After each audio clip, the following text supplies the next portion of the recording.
Super Bowl week is here, and we've got so much to talk about.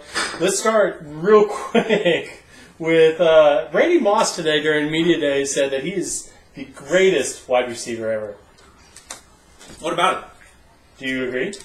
It doesn't matter what I think about him. It's what it does really Do I matter. agree? No, I don't. Everybody knows Jerry Rice is the greatest of all time. Anybody that doesn't think that, I mean, actually Jerry Rice went, they asked him about that on SportsCenter, and he said, compare our numbers. That's what Jerry Rice said.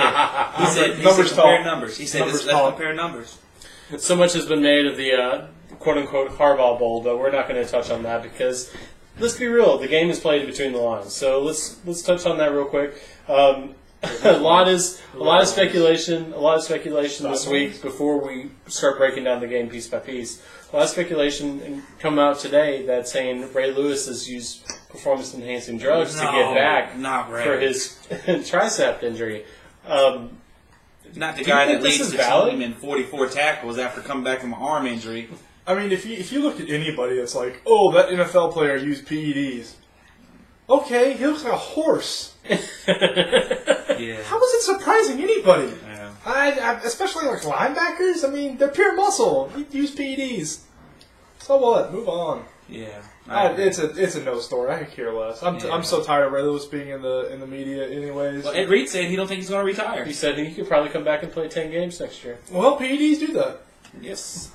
PEDs do it. Another person that was actually tapped with PED thoughts this year was Adrian Peterson coming off the knee surgery. Which they better not talk about Adrian Peterson like that. Why? What you gonna do? I don't like that. Adrian Peterson's a god. You seen the way he come back from that injury? We are talking lowercase g, right? Yeah. Okay, thank God. Are we talking big or little? All right, let's break down this match up. Let's start with the Baltimore offense. We're gonna break it down with what Flacco can do with the secondary of San Francisco. In all honesty, I believe Flacco can tear apart San Francisco's secondary just like Matt Ryan did. This is the second meeting. Torrey Smith and Anquan Bolden is the Roddy White and Julio Jones. Will he be as good as Matt Ryan? No, because I think hell, I'm a regular person. I'm like, hey, those two gonna beat us up like the last two did. Jim's smarter than that. He's going like, okay, we're gonna find a way to stop these two. Smith is still gonna run full speed past our cornerbacks. Hopefully our free safeties will pick that up. And Bolden's still going to overjump our 5'2" cornerbacks.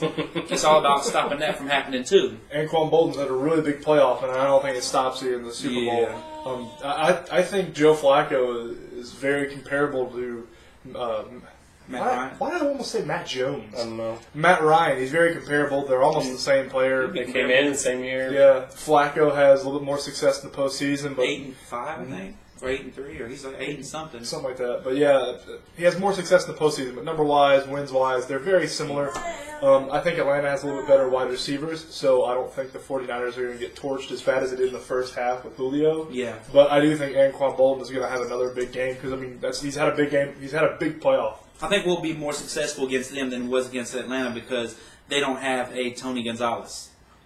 True. That is very true. Let's flip the switch real quick. Let's talk about Kaepernick and their wide receivers against the secondary for Baltimore. It's not really the wide receivers I think that Baltimore has to worry about. I think it's more a run game. Yeah. Well, let's just talk about when the read option happens and Kaepernick steps back or he steps up into the pocket. If they don't guard Davis will burn them. Nobody's guarded Davis these playoffs, and you've seen what he's done. Crabtree is slowly becoming the number one receiver he likes to go to. And I think Moss has got a lot to put up after calling himself the greatest wide receiver. I agree. He should have a huge game in the Super Bowl. I think he's setting himself up for failure, in my personal opinion. Yeah, possibly. Yeah. But yeah, Vernon Davis is going to be the big X factor in this game again, like he was against Atlanta. Ray Lewis might cover him. I honestly don't know. Probably you think Terrell Suggs will cover him, or do you think they'll bring Ed Reed up as a free safety to cover them? That's the thing. That's what I was thinking about. Their backfield, Ravens. Yeah, good job. It's like Ed Reed alone is scary. He is. That is a bad dude. Ray Lewis doesn't have the step that he had, but that PED's helping him make them big hits. and if you do drop Suggs back, Kaepernick's always got a chance. Okay, I'll run. I agree. And you saw Ray Lewis in the past few playoff games. He's lost a step. You saw a lot of missed tackles in just this playoffs. I've seen a lot of missed tackles from Ray Lewis just because, a half a second slower than he used to be. I've seen a lot of missed tackles. I honestly don't know what you do with Vernon Davis. You're not gonna have Suggs play him probably straight up. That would be what I would do. I would play Suggs with him straight up, and I would have Ray Lewis spy on Kaepernick. But if you don't do that, just say you bring Ed Reed up. That means you're probably going to go single coverage on Crabtree or Moss. Moss isn't the wide receiver he used to be. He's still Randy Moss. He can still burn corners. Yes. When you're a corner and a backpedal and Moss takes off like that, he can still burn you. Yeah. I don't understand. And you're going to have this is one of the hardest offenses to guard against because the Falcons took away Kaepernick and his rushing. He beat you with his arm. Oh, Al Gore. Frank Gore. Al Gore did it too. Yeah, Frank Gore beat him on the ground. And this is one of the toughest offenses. And LaMichael James looked real good too. He did. Now, to their credit, that offensive line did a terrific job of run blocking. Let's talk about that offensive line real quick against the defensive line for Baltimore. Who gets the check mark here? I would go offensive line for the 49ers. I would say. Outside of Terrell Suggs, who does Baltimore have up front? Who? Alogi Nada. Is he good? Yeah. Pretty good? Yeah. He's pretty. Yeah. Pretty good. He's going to be. I think just the threat of do we have to watch Gore or do we have to watch Kaepernick alone helps that offensive line. I agree. I think Alogi Nada is going to have a huge game if they want to stop Gore. He's going to have to take up at least 2 blockers and leave them off the linebackers. Leave the offensive lineman from getting to that second level and blocking the linebackers. Let's talk about the Baltimore offensive line against the defensive front for San Francisco. That defensive front for 49ers is impressive. You got Justin out on, and Spoguga, whatever his name is, Isaac Spalaguga, whatever his name is. Yeah, I know you don't know. Yeah, the defensive tackle. I don't know too many defensive lines that's as threatening as ours is. You've got the leading sack rusher in the NFC because in the AFC, J.J. Watt's got it. Yeah.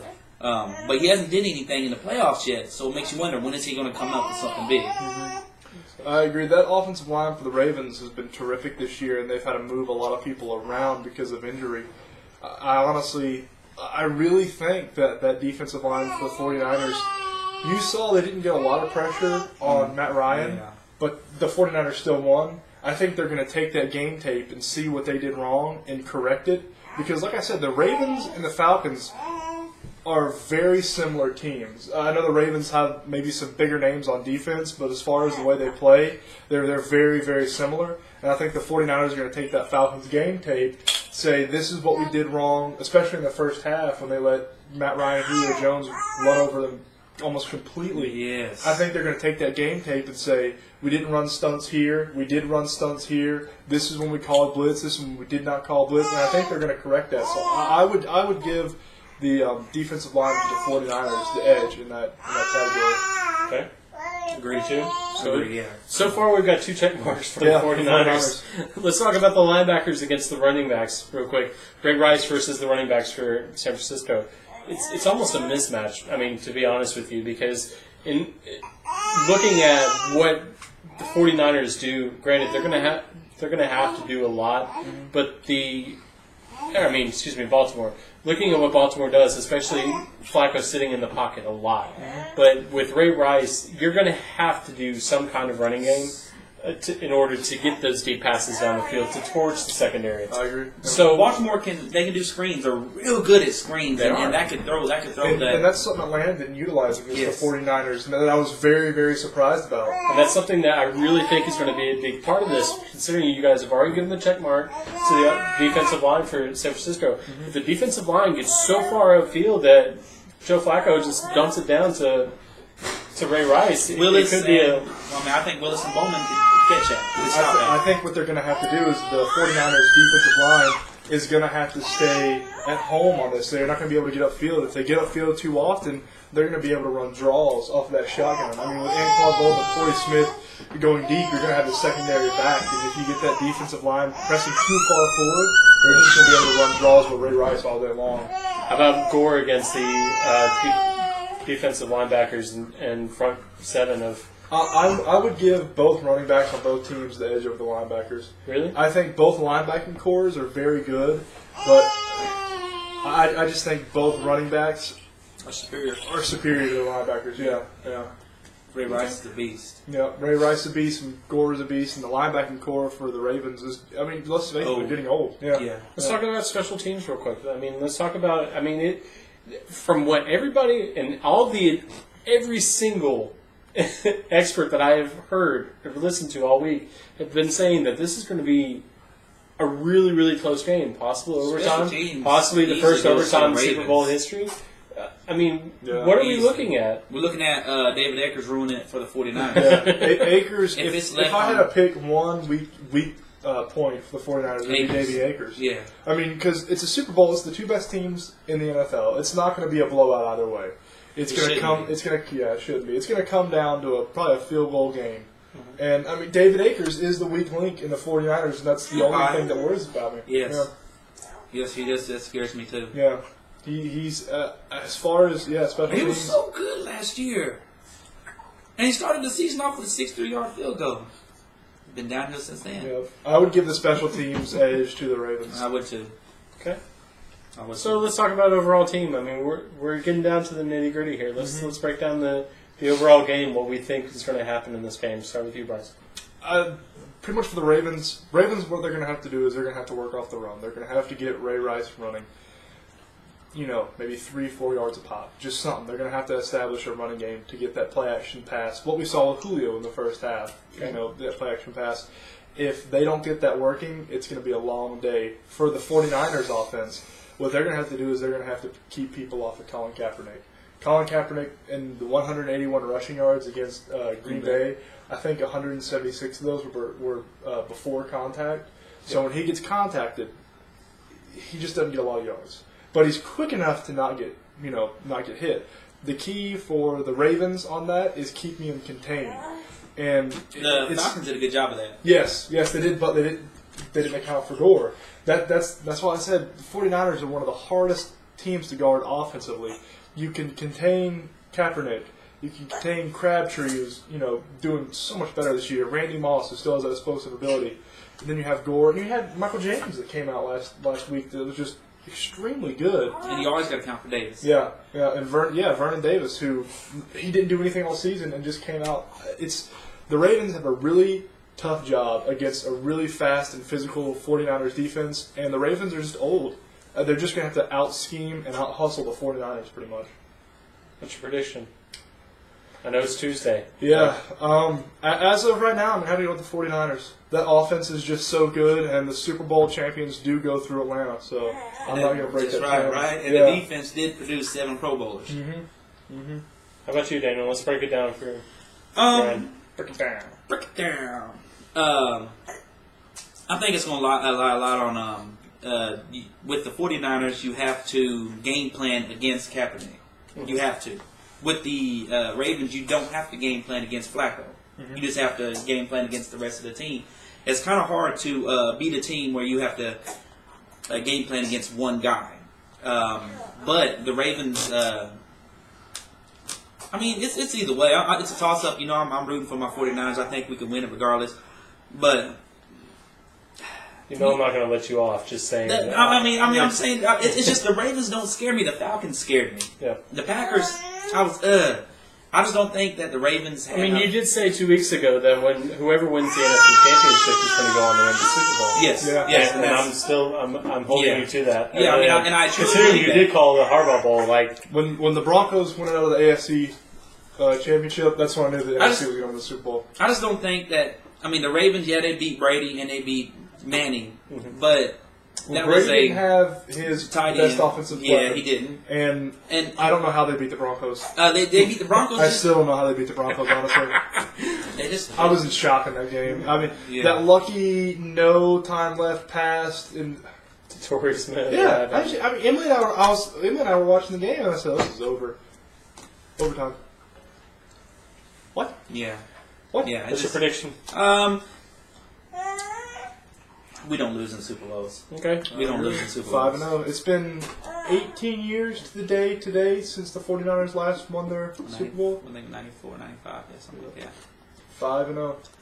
I think the biggest thing for San Francisco is to get back to that read option. The read option didn't work very well against the Falcons in the NFC Championship because, to be honest with you, Kaepernick was held. It didn't work well.